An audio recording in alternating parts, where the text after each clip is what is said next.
There are a few WNBA players that are not happy with Indiana Fever rookie guard Caitlin Clark's dismissive comments about her fan base antagonizing other players around the league in support of Caitlin. So when Clark was asked about everything that's happened involving her name thus far this year, she told reporters recently, "People should not be using my name to push those agendas. It's disappointing. It's not acceptable. Treating every single woman in this league with the same amount of respect, I think, is just a basic human thing that everybody should do." I don't put too much thought and time into thinking about those things, to be honest. I don't see a lot of it. Basketball is my job. Everything on the outside, I can't control that, so I'm not going to spend time thinking about that. Connecticut Suns guard Dejanay Carrington, who's on the WNBA's best team at the moment, did not like Clark's comments. She said, "Dog, how can one not be bothered by their name being used to justify racism, bigotry, misogyny, xenophobia, homophobia, and the intersectionalities of them all is nuts. We all see the ish. We all have a platform. We all have a voice, and they all hold weight. Silence is a luxury." If you have been watching the WNBA season, every time Dejanay's Connecticut Sun squad plays Caitlin's Indiana Fever squad, Dejanay has been locking Clark down. Every time they play, which feels like every other night in the WNBA. What I would ask Dejanay is this: are you actually talking about real things in real life, or are you talking about internet? Because I think those are two different things. To me, it's not fair to hold Caitlin accountable for what random people say in your mentions on the internet because the young lady has an immense fan base. Are these things actually happening at the games? Like, are you experiencing some of those words that you used at the games, which I think can be problematic? And then I think Caitlin could say more to, I guess, quote unquote, tame down her fan base, because that stuff in person there's no room for that as people, whether it's for Caitlin Clark or not. But again, if we're talking about just social media, I mean, come on now. If it's that, I feel like this is more or less me staying true to my premise of, I don't know if the WNBA is ready for the growth that they're experiencing right now. Caitlin Clark cannot be held responsible for what's going on social media, because as many of y'all know, we live in a world where people say things on social media just to stir up social media, right? Like there's no real feelings behind things that people say sometimes. They just know it's going to spark things up. That's why I don't argue with people online, because I know people hide behind fake accounts. I know people are miserable, right? And they just want to spark things up. And sometimes people just be kids. So what the hell do I look like going back and forth with kids online? I don't know where Dejanay stands. I would like to hear more from her, but I got to know more if she's actually talking about something happening in real life or just on the internet, which I'm not saying is not real life, but come on, you can't put all that on Caitlin Clark, a young lady that's only 22 years of age. Might I remind the world, Dejanay's older than her. We just kind of be careful with how we treat our rookies as if they've been there, done that before. I will take up for Dejanay in this regard, which I'm an honest person. I try to call a spade a spade. One of the things that does bother a lot of black people in life, and I've seen this with my own two eyes many times over, oftentimes I think we get mad because one of the things a lot of white America, especially white corporate America, have mastered is the art of saying the politically correct thing and doing the complete opposite. And that bothers black people like crazy, because you hear somebody like Caitlin come out on her platform, even though she's a young lady, and say, yo, I'm all about basketball. I don't see anything. I'm just focused. It's me and Spalding at night, right? Like, when the reality is she's a human being.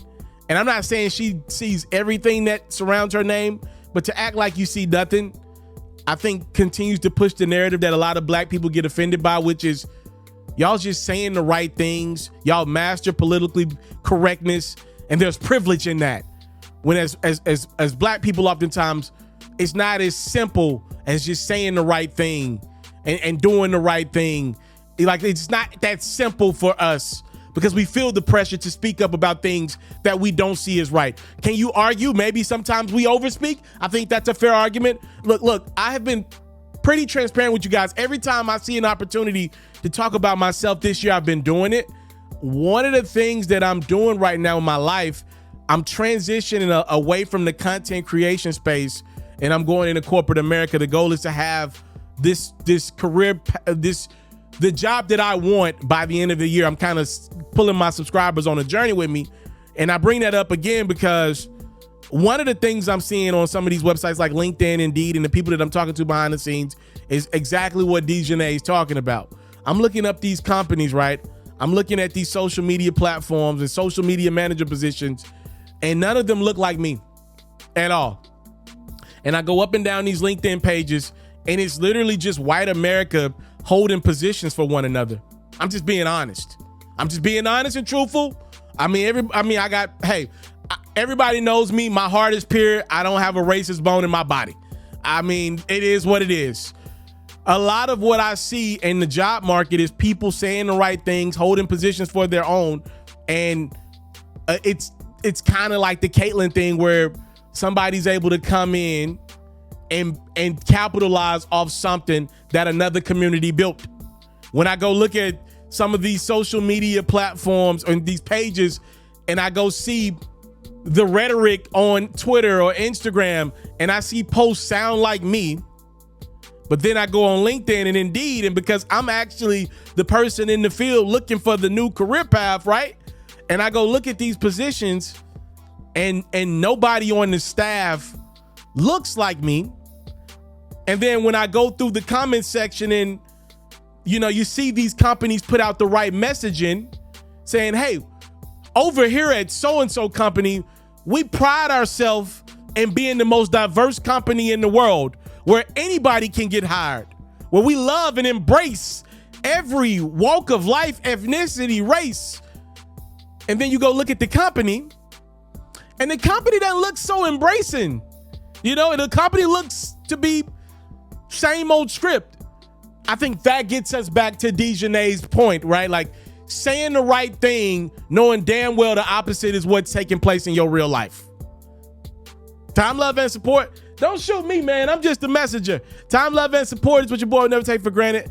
Please, man, stop putting so much on Caitlin Clark's shoulders.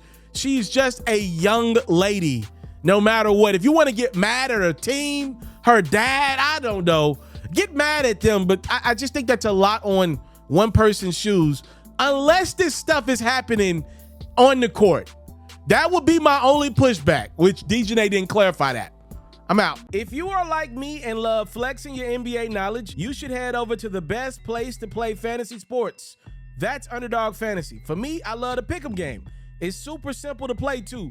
All you got to do is go to the Underdog Fantasy website or app, pick whether a player will have a higher or lower stat line for that game, get all your picks right, and you can win up to 20 times your money. And when you sign up, if you use my code FERRO, your deposit will get doubled.